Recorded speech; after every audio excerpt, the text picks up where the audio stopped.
Good morning, everyone, and welcome back to the class of compulsory English. I am your teacher Rajiv Tade, and we were looking at the chapter that is Right to Information, Act number 2005 Act, and we are moving towards the end of the chapter, and we have seen what kind of act it was and what kind of international background it has, national background it has, how it can be done, and what is the procedure to apply for the right to information, and so on, and what is the fees and what are the timings, within what time a person can ask information from the institute or whatever institute is there. So we are moving towards the end of the chapter. Now we are looking at exemption from disclosure. Let's see now what is there in exemption and disclosure. The right to seek information from a public authority is not absolute. आता public authority ज्याच्याकडे पब्लिकचा data आहे अशा एका अधिकाऱ्याकडून ती माहिती मागवणे is not absolute. Absolute म्हणजे ती योग्य आहे अयोग्य आहे असं नाही. It's not good. Section 8 and 9 of Act enumerate the categories of information which are exempt from disclosure. Section 8 आणि 9 मध्ये या ठिकाणी असं नमूद करण्यात आलेलं आहे की काही गोष्टींची माहिती त्या ठिकाणी देण्यास समोरच्या जो पब्लिक ऑथॉरिटी आहे तर ती ऑथॉरिटी तुम्हाला त्या ठिकाणी नाकारू शकते की ती माहिती देण्यास. At the same time Schedule 2 of the Act contains the names of the intelligence and security organization which are exempt from the purview of the Act. आणि त्या ठिकाणी त्याच वेळेस ॲक्ट नंबर 2 नंबरच्या त्या ॲक्टमध्ये कोणकोणत्या इंटेलिजन्स म्हणजे आपल्या देशाची एक इंटेलिजन्स ब्युरो आहे, तुम्ही ऐकलं असेल तर त्या ठिकाणी ते लोक हुशारीने तपास घेत असतात, शोधून काढत असतात, गुप्तहेरांच्या माहिती वगैरे येते तर त्यांच्याबद्दल त्यांना विचारण्यात आलेली माहिती ते नाकारू शकतात. आणि दुसरी गोष्ट त्यांच्यासोबतच सिक्युरिटी ऑर्गनायझेशन, सिक्युरिटी म्हणजे सुरक्षा संस्था, तर त्या सुरक्षा संस्थांना सुद्धा आपण त्या ठिकाणी कुठली माहिती मागू शकत नाही किंवा मागितली तर ते नकार देऊ शकतात. The exempted organisations however have a supply information relating to allegations of corruption and human right violations. त्या ठिकाणी सुद्धा जर भ्रष्टाचाराचा मुद्दा असेल किंवा मानवी हक्कांच्या उल्लंघनाचा एखादा मुद्दा असेल त्या ठिकाणी मात्र ते लोक त्या व्यक्तीला ती माहिती मागू शकतात. There is no obligation on public authorities to provide information which is exempt under 8 and 9 unless there is overriding public interest in disclosure, and also from the organizations included the second schedule except the information relating to allegations for corruption and human right violations. त्या ठिकाणी असं कुठलं compulsion नाही आहे त्या ऑथॉरिटीजमध्ये त्या section 8 आणि 9च्या नुसार तुम्हाला ते माहिती नाकारू शकतात. परंतु त्या ठिकाणी सुद्धा लोकांचा जर खूप मोठा प्रवाह त्या ठिकाणी जर ती इन्फॉर्मेशन मागत असेल तर त्या ठिकाणी सेकंड शेड्यूलच्या हिशोबाने दुसऱ्या कार्यक्रमाच्या अंतर्गत ती इन्फॉर्मेशन किंवा ते जे ॲलिगेशन त्यांच्यावरती जो आरोप लावलेला आहे भ्रष्टाचाराचा वगैरे किंवा एखाद्या मानवी हक्काच्या उल्लंघनाचा आरोप जर लावला असेल त्या ठिकाणी ते तुम्हाला माहिती प्रोव्हाइड करू शकतात. हे झालं एक्झेम्पशन फ्रॉम डिस्क्लोजर. एक्झेम्पशन म्हणजे वगळून टाकणे आपली ती माहिती देण्यापासून, किंवा सगळ्या गोष्टी मिळू शकतात परंतु त्याला काही एक्झेम्पशन्स आहेत. एक्झेम्पशन म्हणजे मना केलेल्या गोष्टी. Appeal and complaints. There is provision for of the first appeal to first appellate authority who is always higher officer of PIO. त्या ठिकाणी अशी एक प्रोव्हिजन आहे, जो पहिले अपील करेल टू फर्स्ट अपीलेट ऑथॉरिटी, ज्याकडून ज्याला ती माहिती मागायची आहे अशा ऑथॉरिटीकडे, who is always higher officer of PIO. तो त्या ठिकाणी सगळ्यात मोठा अधिकारी असतो, पब्लिक इंटरेस्ट ऑफिसर म्हणून. Any citizen who has been refused information, who has not received any response within the prescribed period, or who is not satisfied with the information received can make first appeal within 30 days from the date of such situation. आता तुम्ही त्या ठिकाणी ती माहिती मागितली, परंतु एखाद्या नागरिकाला जर कोणी माहिती देण्यास मनाई केली किंवा त्या ठिकाणी मिळालेली जी माहिती आहे ती त्याला योग्य वाटली नाही किंवा त्या लिमिटेड पिरियडमध्ये ती माहिती त्या व्यक्तीपर्यंत पोहोचली नाही 30 दिवसांच्या आत, तर अशा सिच्युएशनमध्ये तो व्यक्ती त्या अपिलेट ऑथॉरिटीकडे, जो एक ऑफिसर असतो, त्याच्याकडे तो दाद मागू शकतो. It is expected that first appellate authority shall hear and concern all concern including appellant and inquire into the appeal, and as far as possible see it that the access to information sought is facilitated through PIO if the request is within the law.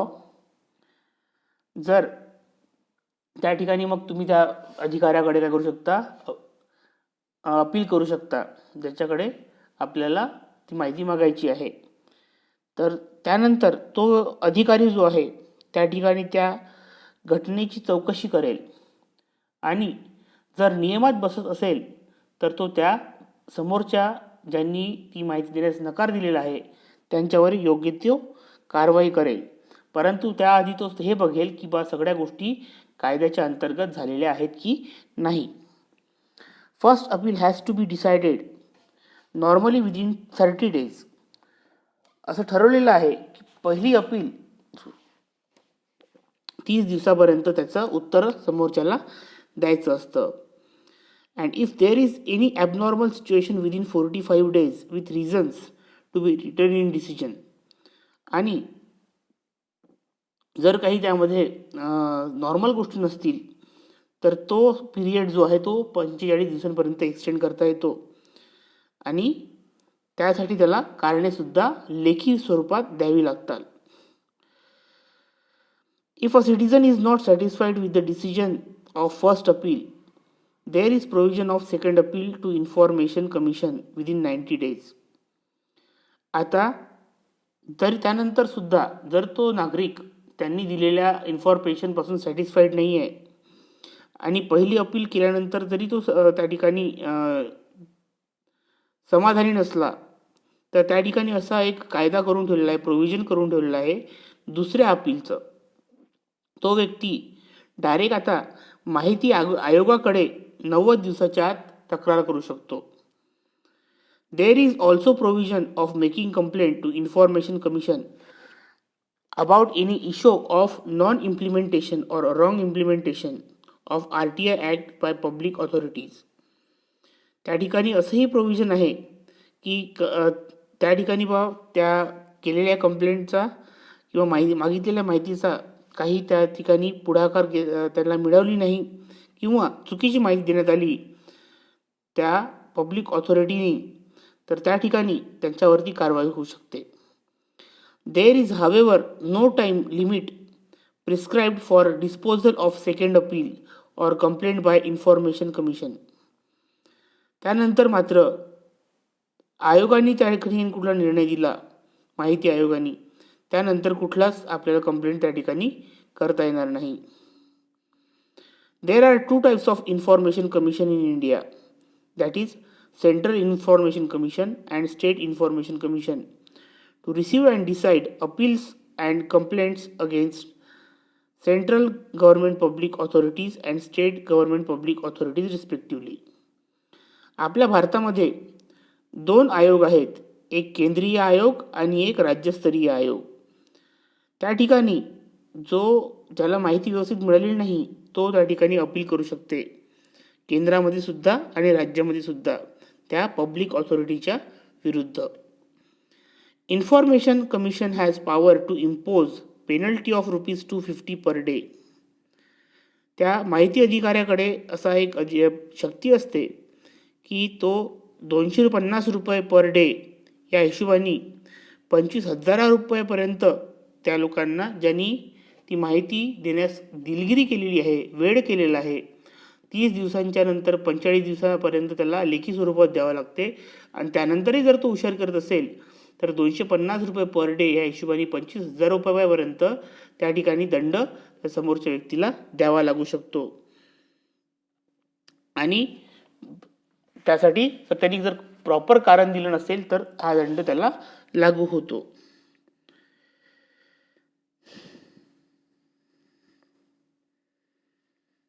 अनरिझनेबल delay, refusal to provide or receive application. आणि त्या ठिकाणी कोणकोणते cases आहेत मग. अनरिझनेबल delay, कुठलीही कारण न देता दिलेल्या मागितलेल्या माहितीसाठी उशीर करणे. Refusal to provide receive application, त्या ठिकाणी अप्लिकेशन त्या समोरच्या व्यक्तीचं मना करणे किंवा माहिती देण्यास नकार देणे.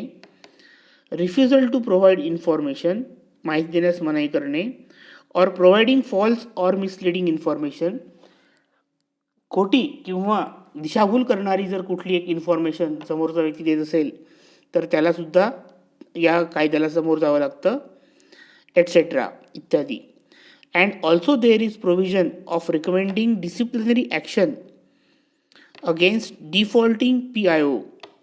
आणि त्या ठिकाणी डिसिप्लिनरी ॲक्शन म्हणजे शिस्तभंगाची कारवाईसुद्धा त्या पब्लिक इन्फॉर्मेशन ऑफिसरवरती होऊ शकते, ज्यांनी त्या ठिकाणी त्या अपिलिटची म्हणजे ज्यांनी मागितलेली आहे इन्फॉर्मेशन त्याच्या पद्धतीने काम केलं नाही, त्याला व्यवस्थित न्याय मिळवून दिला नाही, तर त्याच्या विरुद्धसुद्धा शिस्तभंगाची कार्यवाही त्या ठिकाणी होते आणि त्यासाठी सुद्धा हिअरिंग होते. The provisions of RTI act shall have over riding effect. या राईट टू इन्फॉर्मेशन या कायद्याचा काही एक जास्त प्रमाणात ओव्हर रायडिंग म्हणजे अतिशयोक्ती त्याबद्दल होऊ शकते. जी माहिती कोणाला माहिती होऊ द्यायला नाही पाहिजे अशी माहिती लोकांपर्यंत जाऊ शकते आणि त्यामुळे मात्र त्या ठिकाणी प्रॉब्लेम्स उद्भवू शकतात. Some organisation dealing with security and intelligence have been exempted from the purview of RTI act. आणि म्हणूनच काही जे संस्था आहेत ज्या सिक्युरिटीचं आणि इंटेलिजन्सचं काम करतात त्या संस्थांना या गोष्टीमधून काय केलेलं आहे, वगळण्यात आलं आहे. त्या संस्था तुम्हाला माहिती देण्यापासून नकार देऊ शकतात. So in this way we have completed this chapter information Introduction to the Right to Information Act 2005 by Prahlad Kachre. I hope you have understood the things well. Let's revise what we have seen. We have seen the outline of the chapter.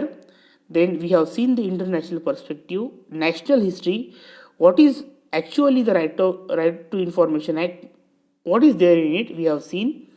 Then coverage of that particular act, who comes under it and who are excluded. Obligations of public authorities, what is the meaning of public authority and what are the obligations related to it. Then process and procedure, what is the procedure and process to get the information from the institute which you want to receive information. Then exemptions from disclosure, who can give which are the institutes who are being exempted from asking the information in the Right to Information Act. Then what are the appeals and complaints if the institute is not providing you the proper information or misleading you, guiding you, then what kind of appeals and where you can make those appeals we have seen. And after that it is the concludatory part, and we have seen everything related to Right to Information Act 2005. It was just an introduction. For the details you can search on Google, or you can read some books related to it. So this is just an introduction, and I hope you have got aware regarding Right to Information Act, which was constituted in 2005, and I have tried my level best to explain it to you. So still, if you are having problem related with it, you can ask me or call me. Till then, goodbye. Thank you.